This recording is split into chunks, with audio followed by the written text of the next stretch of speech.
മലപ്പുറം കാളികാവിൽ പുതിയ പാലം ഉണ്ടായിട്ടും ഗതാഗതക്കുരുക്കിന് അറുതിയില്ല.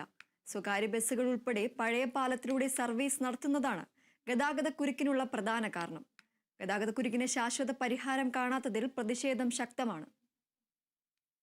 5.5 കോടി രൂപ ചെലവഴിച്ച് 7 വർഷം മുൻപാണ് കാളികാവിലെ രണ്ടാമത്തെ പാലം നിർമ്മിച്ചത്. വീതി കുറഞ്ഞ പഴയ പാലത്തിലെ തിരക്ക് കാരണം ഗതാഗതക്കുരുക്ക് തുടരുകയാണ്. 2012-ൽ മുൻ മുഖ്യമന്ത്രി ഉമ്മൻചാണ്ടി തറക്കല്ലിടുകയും 2017-ൽ ഗതാഗത മന്ത്രിയായിരുന്ന ജി സുധാകരൻ ഉദ്ഘാടനം ചെയ്യുകയും ചെയ്ത പുതിയ പാലത്തിലൂടെ ബസ്സുകൾ സർവീസ് നടത്താത്തതാണ് പ്രധാന പ്രശ്നം. കാളികാവിലെത്തുന്ന 100-ലധികം ബസ്സുകളിൽ ഒന്നുപോലും ഈ പാലത്തിലൂടെ സർവീസ് നടത്തുന്നില്ല. പാലത്തിന് RTOയുടെ ഫിറ്റ്നസ് ലഭിച്ചിട്ടില്ല എന്നതാണ് ഡ്രൈവർമാർ പറയുന്ന പ്രധാന കാരണം.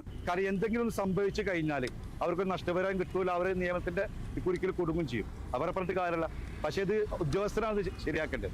കാളികാവിലേക്ക് എത്തുന്ന ബസ്സുകൾക്ക് അനുവദിച്ചിട്ടുള്ള റൂട്ട് പഴയ പാലത്തിലൂടെയാണ്. പുതിയ പാലത്തിലൂടെ കയറി ചെത്തുകടവ് റോഡിലൂടെ സർവീസ് നടത്തുന്നതിനിടെ അപകടം സംഭവിച്ചാൽ ഇൻഷുറൻസ് കമ്പനികൾ നഷ്ടപരിഹാരം നൽകില്ലെന്ന ആശങ്കയും ഡ്രൈവർമാർക്കുണ്ട്. പുതിയ പാലം തുറക്കുന്നതോടെ കാളികാവിലെ ഗതാഗതക്കുരുക്ക് ഒഴിവാക്കുന്നതിനായി വൺ വേ ട്രാഫിക് ഏർപ്പെടുത്തുമെന്ന വാഗ്ദാനവും പാലിച്ചില്ലെന്നും ആക്ഷേപമുണ്ട്. ഏതാണ്ട് 10 വർഷങ്ങൾക്ക് മുമ്പ് കോടികൾ മുടക്കി വിശാലമായ ഒരു പാലം ചെത്തുകടവിൽ വന്നു. പക്ഷേ നമുക്ക് ഇതിന്മേൽ ബസ്സുകൾ റൂട്ടിൽ ഓടുന്നില്ല. ഇപ്പോഴും ഇടുങ്ങിയ ചെറിയ പാലത്തുമ്പോൾ കൂടിയാണ് ബസ്സുകൾ മുഴുവൻ ഓടുന്നത്.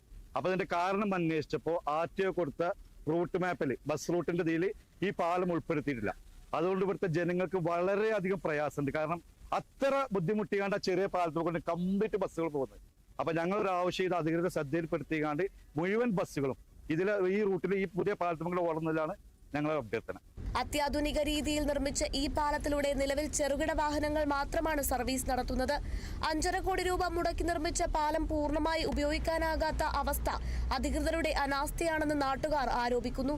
എത്രയും പെട്ടെന്ന് ഈ വിഷയത്തിൽ ഇടപെട്ട് ഗതാഗതക്കുരുക്കിന് ശാശ്വത പരിഹാരം കാണണമെന്നാണ് നാട്ടുകാരുടെ ആവശ്യം. Kerala vision news, Malappuram.